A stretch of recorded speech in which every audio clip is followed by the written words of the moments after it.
And the priest asks her for details, because he's interested, like. And so she tells him about this fantastic night of love she spent with this big tinker. And the priest turns to her and he says, Mary Maguire, that is the most shameful thing you're after doing. And you a respectable spinster of 73. And she turns to him and she says, well, as a matter of fact, Father, I was 30 when it happened. I just like talking about it. Yes, the jokes are old, but the play's pretty new, as in one respect is the Young Vic Theatre.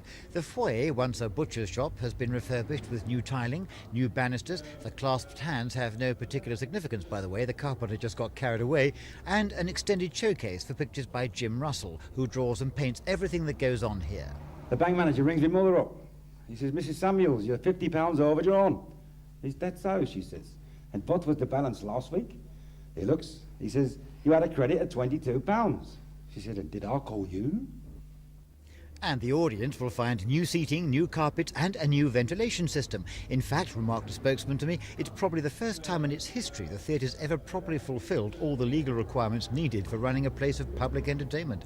And it's the success of their public entertainment at the box office, plus funds from companies, that have paid for the £120,000 spent on the new Young Vic. So they reasoned, why shouldn't they start their new season on a happy note? Can't you stay up? Longer than you'll gun if your wife's to be believed. That's enough! And the comedians opened at the Young Vic from tomorrow. Christopher Rainbow for Thames News. Smile, you fool! They might go away!